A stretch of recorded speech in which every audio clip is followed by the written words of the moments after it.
At tayo pong mahal ko ay magpapatuloy na kung saan tayo darako na po sa pakikinig ng dakilang ebanghelyo ng kaligtasan. At ang lahat ay aming inaanyayahan tumayo bilang pagbibigay galang sa dakilang ebanghelyo ng kaligtasan na dadali pa pangaral ng ating minawal mga aral, ng ating beloved preacher, beloved daughter, Joey Mancera. Amen. Praise God.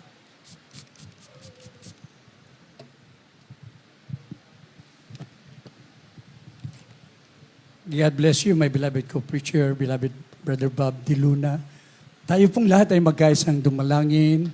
Mapagpala naming Ama Diyos na makapangyarihan sa lahat, sa matamis na pangalan mo, pinakamamahal na Panginoong Hesus, sa pangunang dalangin ng aming minamahal at ginagalang na pastor, Evangelist Wildis Radalmeda, yung end-time prophet, kami po'y taus-puso nagpapasalamat, O Diyos, sa tagumpay na iyong banal na gawain. Pinakamamahal na Panginoong Hesus, bago po ang lahat sa pakikinig ng banal na salita, patawarin mo po kami sa aming mga kasalanan. Ikaw po magbigay ng pangunawa, karunungan, mahal na Panginoon. Langisan mo ang banal na salita sa pangalan ng pinakamamahal na Panginoon Hesus. Pagpalain mo po kaming lahat at aming sinasaway ang lahat ng mga hadlang. All demons of hindrances, doubts, and unbeliefs, cast out in the mighty name of Jesus. Amen and amen. Praise the Lord. Purihin ang ating dakilang Diyos. Pwede na po tayo makaupo, mga minamahal ko. The highest praise, worship, glory, honor, and thanksgiving to our loving God and Savior, dearest Jesus Christ. And we give double honor and respect to our dearly beloved and honorable Pastor, Evangelist Wildis Radalmeda, the end-time prophet of God. And we will always remember and cherish the precious memories of our dearly beloved and honorable Assistant Pastor, Lina C. Almeda, to the beloved children, children-in-law, grandchildren, great-grandchildren, to the whole beloved family here in the Philippines and all over the world, sa abroad po, sa lahat po ng mga beloved family, isang mapagpalang hapon po, we love you so much. Amen. And to our beloved brethren, beloved live webcast viewers, beloved visitors, welcome to the royal family of God. Purihin ang ating dakilang Diyos. The Son of Man, our dearest Jesus, is come to save that which was lost. Atin pong basahin sa ating unang talata, mga Matthew chapter 18, verse 11. The book of Matthew chapter 18, verse 11. For the Son of Man is come to save that which was lost.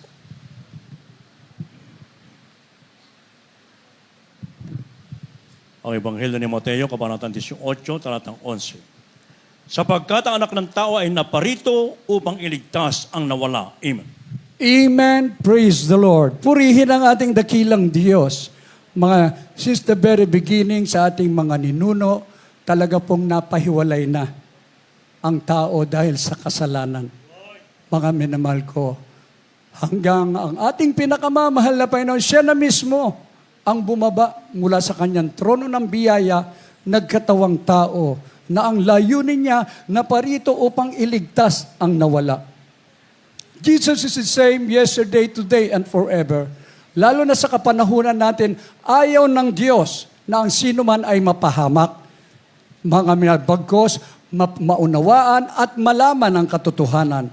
Alam po natin, tayo ang mga saksi na nung masumpungan natin, matagpuan natin ang katotohanan, katotohanan din po ang nagpalaya sa atin.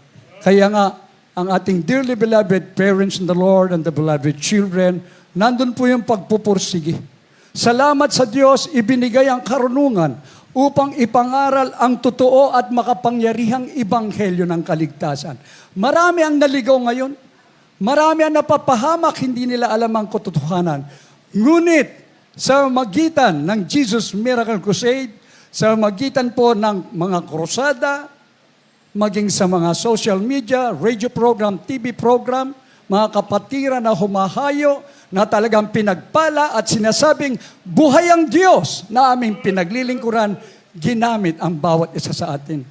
Lalo na po sa panahon ngayon, ang daming krusada, mga anniversaries. Yan ang nais ng ating dakilang Diyos upang iligtas ang nawala.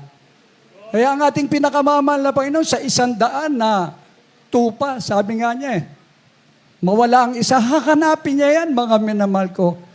Ganyan din tayo sa mundo nating kinagagaluhan. Billions ang mga tao, ngunit dito sa Jesus Miracle Crusade, milyon-milyon na ang niligtas ng ating dakilang Diyos mula sa ating kinalaglan, bawat sulok ng daigdig, maging iba't ibang mga lahi. Bakit? Ayaw niya kasi na ang tao ay mapahamak. Mga minamahal ko, purihin ang ating dakilang Diyos. Kaya sinasabi po ng banal na kasulatan, ipinahayag ang kautusang ito, ang katwiran ng Diyos. Ito'y sinaksihan ng kautusan ng mga propeta. From the book of Romans, chapter 3, verse 21. Amen. The book of Romans, chapter 3, verse 21. But now the righteousness of God without the law is manifested, being witnessed by the law and the prophets.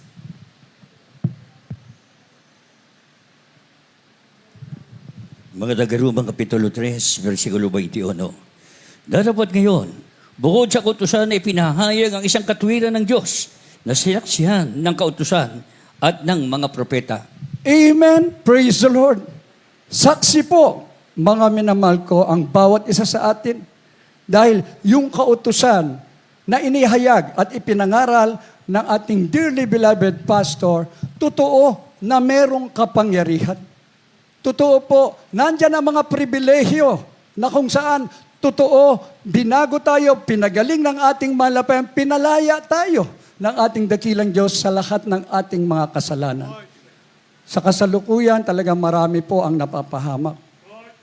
Kaya nga magtataka ka, bakit may kulungan? Mga minamahal ko, bakit may ospital? Samantalang ayaw ng Diyos na ang tao ay makulong sa kasalanan. Nais niya ay mapalaya. Ayaw ng Diyos na ang tao ay magkasala at magkaroon ng matinding karamdaman. Ang nais ng Diyos, isang katwiran ng Diyos na ang tao ay mapatawad, pagalingin at magluwalhati, magpuri sa Diyos na ating pinaglilingkuran. Amen? Praise the Lord. Sabi, at na mga propeta, bawat kapanahunan ay may mga propeta.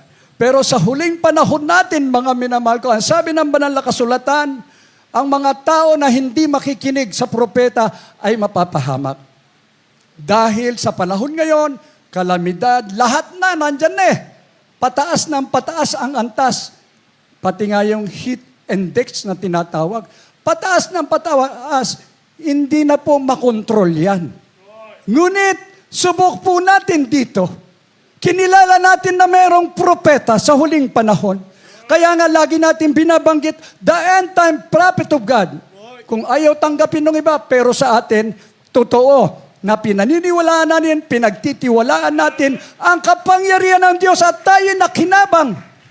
Mga minamahal ko, sa oras ng kapahamakan, anumang sitwasyon, pag sumigaw ka ng hallelujah, praise the Lord, sa turo ng propeta, inililigtas ka ng Diyos. Amen? Praise the Lord. Kaya sinasabi ng banal na kasulatan, ipinapahayag ng anak ng Diyos na may kapangyarihan ayon sa espiritu ng kabanalan. From the book of Romans, chapter 1, verse 4. Amen. From the book of Romans, chapter 1, verse 4. And declared to be the Son of God with power, according to the Spirit of holiness, by the resurrection from the dead.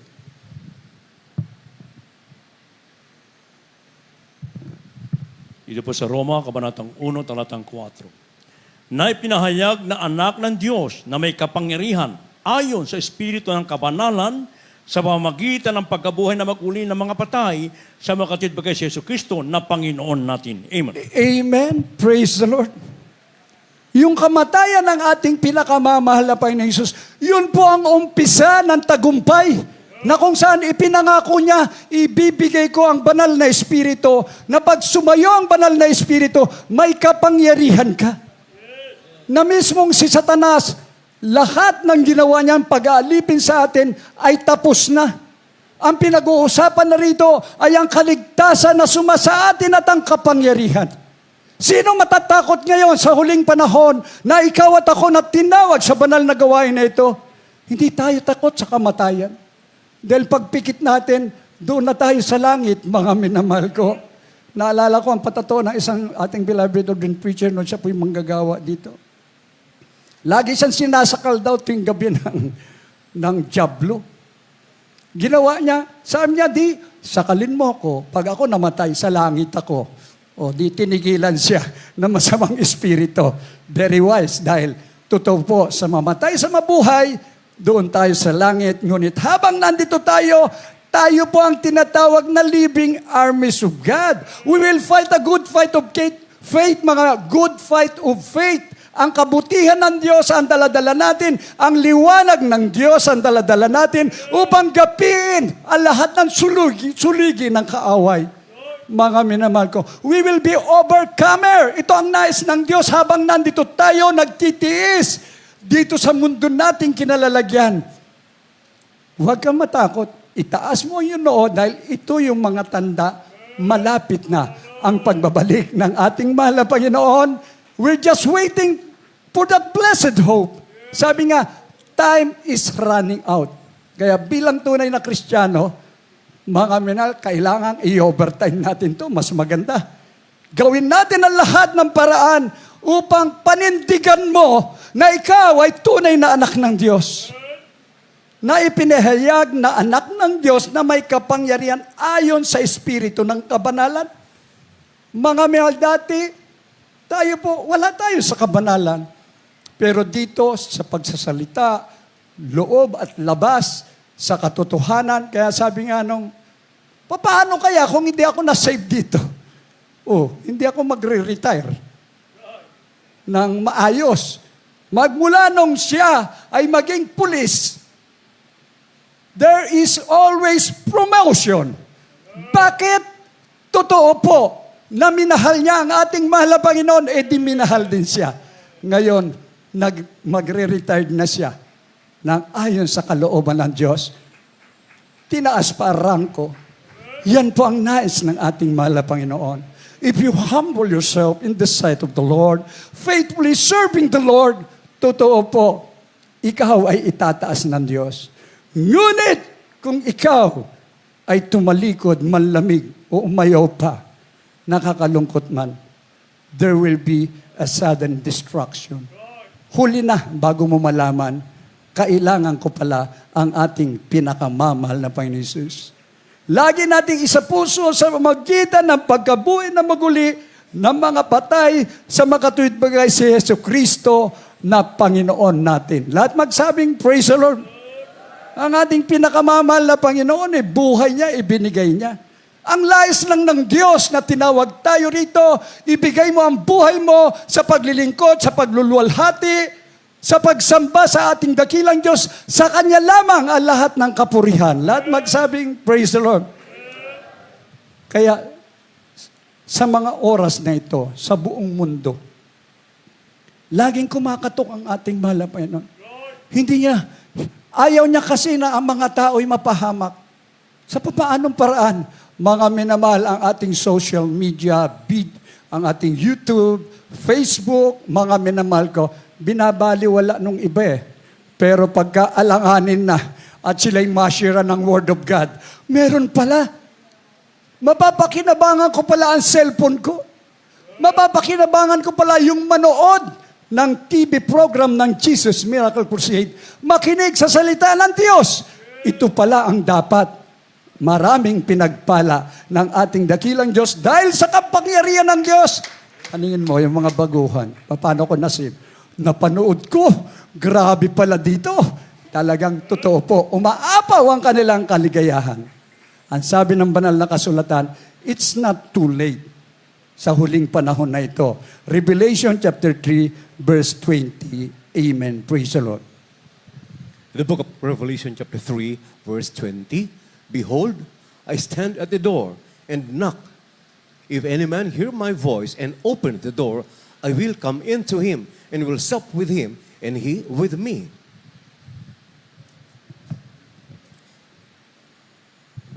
Apokalipsis Kapitulo 3, versikulo 20. Narito ako'y nakatayo sa pintuan na tumutuktok. Kung ang sino man iduminig ng aking tinig at magbukas ng pinto, ako ipapasok sa kanya at hahapong kasalo niya at siya'y kasalo ko. Amen. Praise the Lord. Narito ako'y nakatayo sa pintuan at tumutok-tok. Ang sino mang duminig ng aking tinig at magbukas ng pinto, ako'y papasok sa kanya at hahapong kasalo niya at siya'y kasalo ko. Lahat magsabing, praise the Lord. Pag bahay nyo may pintuan, yung iba nga, high-tech na ngayon, remote na buzzer, binubuksan natin. Ang pinakamamahal na Panginoon Jesus, matagal ng panahon, hinahayaan lang niya tayo dahil yun ang gusto natin Gusto natin, ayaw naman ng mahal na Panginoon. Yun ang gusto ng kaaway upang mapahamak ka. Ngunit ang ating pinakamamahal na Panginoon, lagi palang nasa pintuan, kumakatok. Maaring ikaw ay baguhan, nais ng Diyos na pagbuksan mo siya. Maaring ikaw ay datihan na nalulupaypay na, gusto mo nang tumalikod. Ganon din, naran siya sa pintuan, mga minamahal ko. Kumakatok, pagbuksan mo ako. Mga minamahal ko, pag may kumatok ba sa bahay nyo, ayaw yung pagbuksan? Hindi po. Pinagbubuksan natin, sino po yan? Ganon din po tayo, mga minamahal ko. Dapat, pag kumatok ang ating pinakamamahal na Panginoon, sa pintuan ng ating puso, nakabukas yan, mga minamahal ko. Aminin natin tayo'y mahina. Aminin natin na hindi natin kaya kung wala ang ating mahal na Panginoon. Kaya ang ating dearly beloved pastor laging nire-remind sa buong mundo, ipinahintulot ang lahat ng mga bagay na ito upang lumapit ang tao sa ating pinakamamahal na Panginoong Jesus. Ikaw at ako na pinagpala na. May panahon pa bang lumayo? May panahon pa ba ng bumitaw sa paglilingkod sa ating dakilang Diyos? Masaganang masagana ang ating tinatanggap na biyaya mula sa ating mahal na Panginoon. Mga minamahal ko, ang pinakamahalaga, ikaw ay nakapokus sa kaligtasan. Ito ang pinakamahalaga, yung kaligtasan ibinigay sa iyo ng Diyos. Dahil sabi ng ating mahal na Panginoon, ako'y sasayo, hindi kita pababayaan. Anong katakutan mo kung tumaas man ang gera? Tumaas ang earthquake. Ngayon puro baha. Maging sa China na ngayon. Mga minahal ko, they have no place safe to hide. Pero tayo, ano magaganapan? Magunaw mga mundo. Hindi tayo taga rito, mga minamahal ko. Dapat natin gunawain yan, mga minamahal ko. Huwag mapawalay ang ating mahal na Panginoon sa bawat isa sa atin dahil meron siyang pangako sa langit ang buhay na walang hanggan. Dito, pinagtatalunan yung ginto, pinag-aawayan, doon lalakaran lang natin Palakpakan muna po natin ang ating mahal na Panginoon. Sigurado ba? Kumakatok ang ating mahal na Panginoon. Pagbubuksan mo ba siya? At nais mong manatili siya sa iyo hanggang sa kanyang pagbabalik, mga minamahal. Ito ang magiging pagpapala sa bawat isa sa atin. Madidilat ang iyong mata. Magbabalik ka sa ilaw mula sa kadiliman, sa kapangyarihan ni Satanas. Lubos kang patatawarin at ipagsisigaw mo sa pangalan ng pinakamamahal na Panginoon Jesus, ako'y mapagtagumpay na Kristiyano. Sa ating huling talata, from the book of Acts chapter 26, verse 18. The book of Acts chapter 26, verse 18, to open their eyes and to turn them from darkness to light and from the power of Satan unto God, that they may receive forgiveness of sins and inheritance among them which are sanctified by faith that is in me.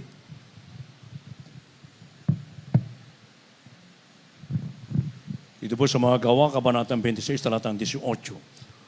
Upang idilat mo ang kanilang mga mata, upang sila'y magbalik sa ilaw mula sa kadiliman at mula sa kapangyarihan ni Satanas hanggang sa Diyos, upang sila magsitanggap ng kapatawaran ng mga kasalanan at ng mga mana sa kasamahan ng mga pinapaging banal sa pamamagitan ng pananampalataya sa akin. Amen. Amen. Praise the Lord. That the God of this world, small letter yung G. The God of this world, walang iba kundi si Satanas. Binulag. Maging ang mga relihiyon, mga leader ng mga pamunuan, mga minamahal ko, hindi nila naunawaan ito. Ngunit salamat sa Diyos, sumilay ang Ebanghelyo mula pa sa simula hanggang kasalukuyan, iba't ibang mga tao ng Diyos, mga lingkod ng Diyos. Ngunit this is final na, mga minamahal ko. Mapalad tayo. Man of God, prophet of God, tunay na pastor, evangelista, nananalangin, nag-aayunos upang tayo'y pagpalain ng ating mahal na Panginoon, upang idilat ang kanilang mga mata, upang sila'y mangagbalik sa ilaw mula sa kadiliman at mula sa kapangyarihan ni Satanas hanggang sa Diyos, upang sila'y magsitanggap ng kapatawaran ng mga kasalanan at mga mana sa kasamahan ng mga pinaging banal sa magitan ng pananampalataya sa akin. Ito ang isinisigaw at ipinapangaral ni Apostol Pablo. Dati siyang manguusig ng banal na iglesia. Pinapapatay niya yung mga Kristiyano na nagpapatuto, naghahayag ng kabutihan ng Diyos. Isang araw, napakabait ng Diyos. Hindi siya nagtatangi ng tao.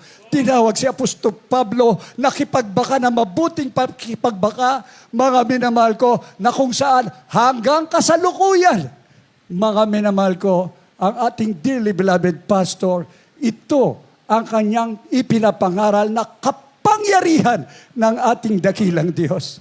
Kaya ang bawat isa sa atin, pagtaas natin ang kamay, habang nagpupuri tayo, pumipikit. Mga minamahal ko, pwede mong tanungin nasaan kayo? Nasaan kaya ako, Jesus, kung wala ka? Nasaan kaya tayo kung wala ang ating mahal na Panginoong Jesus? At laging nating tanawing utang na loob sa pagpapagal, pag-aayuno ng ating dearly beloved pastor. Hindi kaya nung iba yan. 19 days without water. 40 days makailang beses. At doon sa Talipaw, Sulu, almost 130 days upang ipakita sa lahat sa buong mundo na ang Diyos na pinaglilingkuran natin ay buhay, may kapangyarihang magpalaya, may kapangyarihang magpagaling. Higit sa lahat, yung kapangyarihan laban kay Satanas at ang isisigaw natin ay ang pagtatagumpay. Ako'y tunay na anak, tagapagmana ng buhay na walang hanggan. Tayo pong lahat ay magpuri sa ating malabay na unawain natin ang awiting ito, mga minamahal ko. Gawin natin isang panalangin sa harapan ng ating pinakamamahal na Panginoon. Hallelujah. Maging sa lahat ng live webcast viewers, mga baguhan. Sabi ng banal na kasulatan, narito, ako'y kumakatok sa inyo. Kung pagbuksan mo siya, siya'y magiging kasama mo, ang ating pinakamamahal na Panginoon Jesus. Ngayon po ang araw ng kaligtasan. Amen.